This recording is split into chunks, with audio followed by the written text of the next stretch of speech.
助けてほしいかナナミ。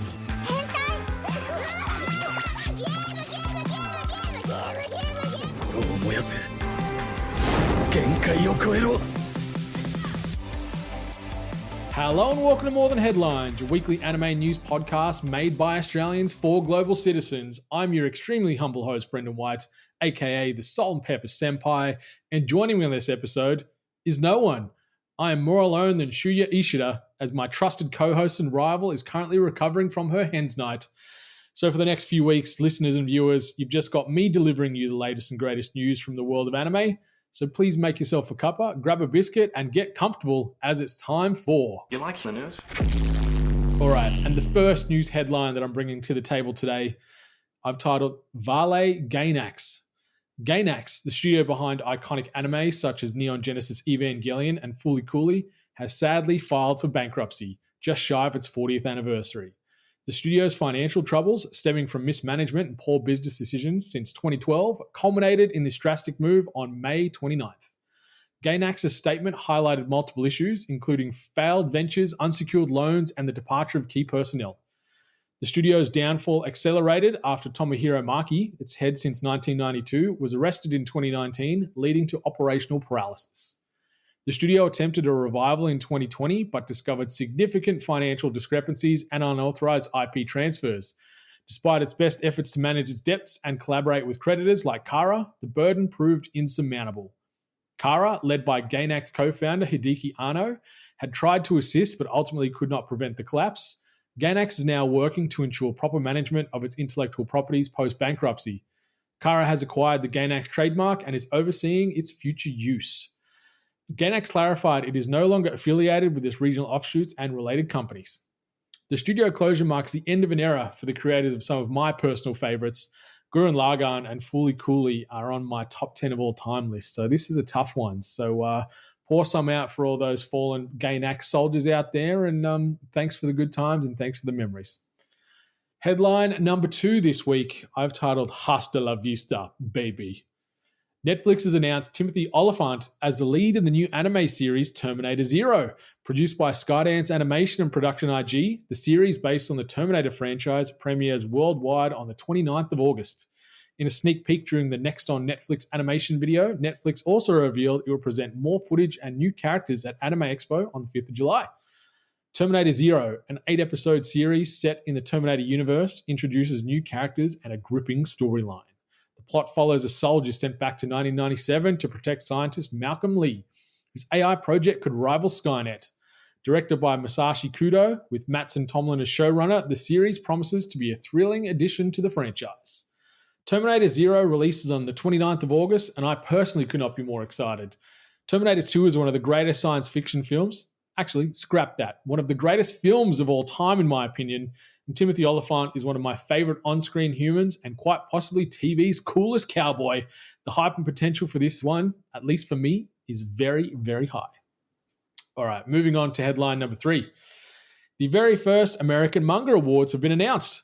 Get ready, manga fans. Japan Society and Anime NYC are teaming up to launch the inaugural American Manga Awards, celebrating the best in manga on both sides of the Pacific. This glittering event will take place at the Leela Atchison Wallace Auditorium in Midtown Manhattan on the 22nd of August, just before Anime NYC kicks off. The awards will spotlight top talent in categories like Best New Manga, Best Continuing Manga Series, Best Translation, and even Best Lettering. Judges include manga mavens like Matt Alt and Hiroki Yoda, with comic legends Tom Orzakowski and Nate Picos selecting the Best in Lettering. Notably, Picos also designed the award's snazzy-looking logo. Nicely done, Nate. Nominees will be unveiled in July, with industry pros casting their votes to crown the winners. Manga publishing pioneer Frederick L. Schott will be also honored as the first inductee into the Manga Publishing Hall of Fame. The ceremony, curated by manga expert Deb Aoki and hosted by Matt Alt, is an exclusive invite-only affair for industry insiders and press. As a cherry on top, Anime NYC 2024 runs August 23 through to 25 at the Javits Center, marking its biggest year yet. Anyone looking to head to the Big Apple and consume some anime, grab your tickets as they're selling fast. Headline number 4. Sailor Moon fans rejoice. Netflix is streaming Sailor Moon Cosmos worldwide. Netflix is sprinkling some moon dust on your August. The streaming giant announced it will exclusively stream Pretty Guardian Sailor Moon Cosmos the movie, the two-part anime film that wraps up the Shadow Galactica arc of Naoko Takeuchi's beloved manga starting August 22nd. The first film originally hit theaters on June 9th of 2023, followed by the second on June 30th of 2023. Directed by Tomoya Takahashi and scripted by Kazuyuki Furuusa, the film features the original anime's character designer Kazuko Tadano and music by Yasuhiro Takanashi. Dalko adds a touch of magic with the theme song Sutsuki no Hana, in parentheses, Moonflower. This isn't Netflix's first moonlit dance with Sailor Moon. In June of 2021, they streamed Pretty Guardian Sailor Moon Eternal the movie, covering the Dead Moon arc. Now they're bringing the epic finale to fans worldwide. So mark your calendars for August 22nd and get ready to join Sailor Moon in her final battle against the Shadow Galactica. And the fifth and final news headline we are covering on this episode of More Than Headlines. The world absolutely loves The Forgers. Spy Family fans, brace yourselves. Hot off the press during today's epic Spy Family anime extra mission event in Japan, the official word dropped. Spy Family Season 3 is officially in the works. Huzzah! A fresh super teaser visual featuring the adorable Anya and the loyal Bond, crafted by character designer Kuzuaki Shimada and art director Yuni Yoshida, has been revealed to whet our appetites. While we're left hanging for all the details on the release date, cast and crew, the hype is very real. And let's not forget the latest anime movie, Spy Family Code White, directed by Takashi Katagiri, with a fresh story by Endo himself. This blockbuster hit Japan in December of 2023 and went global via Crunchyroll in April of 2024. For those new to the saga, Crunchyroll has you covered with both seasons in sub and dub formats available right now. Dive into the world where Secret Agent Twilight juggles world peace and family life with his assassin wife and telepathic daughter. And if you still need more Forger fun in your life, the next episode of More Than Hentai, which drops on the 16th of June, sees myself and Kaylay doing a 90-minute deep dive on the first episode of the anime. So check that out in the coming days to see what we thought on Spy Family Episode 1, Season 1. And moving into the next segment of the podcast, we title this piece Big Game Hunting, where we update you on the latest developments regarding the biggest titles airing in the current anime season. And the first cab off the rank is the Godzilla vs. Kong of fighting anime, where we're seeing two massive IP come together to see who is the strongest between Baki Hanma and Kengan Ashura, available right now on Netflix, dropped this past week on the 6th of June. But be warned, the reviews are fairly lukewarm to mid, and it's currently scoring 6.62 on my anime list. But yeah, Baki Hanma vs. Kengan Ashura on Netflix right now. Moving down the list in alphabetical order, Demon Slayer Season 4, Episode 5 will be dropping on Monday, June the 10th. I'm recording right now on Sunday, June the 9th. But yeah, Season 4, Episode 5 of the Hashira training arc, available on Crunchyroll. And moving down the list, Kaiju number 8, Episode 9 aired overnight. I was fortunate enough to catch it live on the midnight screening. And Raid on Tashikawa Base is an absolute banger. I adored everything about it. Big action, big moments, and just the animation quality from Production IG is so good. God damn, it's bittersweet knowing we've only got 3 episodes left of this first season. Moving on down the list, My Hero Academia Season 7, Episode 144 has also dropped overnight. The episode title is Division. Yet to check it out, but I'm going to jump in the second I'm done recording tonight because this Season 7 has me so hyped and so hooked.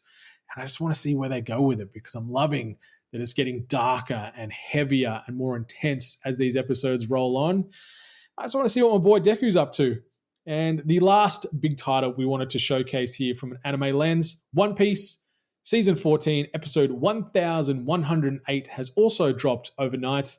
This episode is titled Incomprehensible, The Seraphim's Rebellion.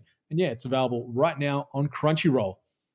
And moving from the traditional anime content to anime-adjacent content releases, Shin Megami Tensei 5 Vengeance drops on all gaming platforms this week on the 14th of June. And it features a raft of improvements and updates from the initial 2021 release, combined with a brand new storyline featuring new locations, demons, and choices to make that will dictate the fate of all existence. And it has this gamer hyped. I'm yet to actually play a minute of any of the Shin Megami Tensei franchise itself, but this looks interesting. And from what I've seen in the trailers, whether it be gameplay or just cutscenes, it looks fantastic. And it's really scratching an itch. And I think I might have to get in on this week as well. So I'll report back if I jump into Shin Megami Tensei 5 Vengeance. All right, Otakus, that brings us to the end of another episode of the More Than Headlines podcast. You've got one more solo session with yours truly coming up next week, but then episode 5, we'll see the return of my rival, Courtney Borrett. So I'm looking forward to having her back in the co-host chair with me. In the interim, though, you can follow us on the socials. You can find me at More Than Senpai, and you can find Courtney on Twitter/X at Cottony, which is KOUTONII. Be sure to rate, review, subscribe this podcast and all the other podcasts you listen to. Those ratings and reviews take no time, cost no money, and they help keep the emotional lights on in our hearts. So please pay that good karma forward with a cheeky 5-star rating and review when you can. If you're checking us out on video, please hit that thumbs up, hit that like button on TikTok or YouTube to keep us relevant and keep us in that algorithm. If you wanted more Than Hentai-based content, you can do so over at morethanhentai.life, which is the home to not only all our audio and video content, but it's also the home to our fantastic merch store. Get yourself t-shirts, hats, hoodies, and everything else in between with some fantastic designs. So head on over to morethanhentai.life. If you want to throw a few more dollars at us in a bit more of a long-term relationship, you can do so as well by joining the Sugoi Squad, which starts at the low price of $1 per month and gets you exclusive access to perks, giveaways, and content you will not find anywhere else on planet Earth. But listeners, viewers, otakus, friends, family, and everyone else in between, whether you're anime be subbed, dubbed, or still yet to come, enjoy yourself, and much love to all the waifus and husbandos out there. Goodbye.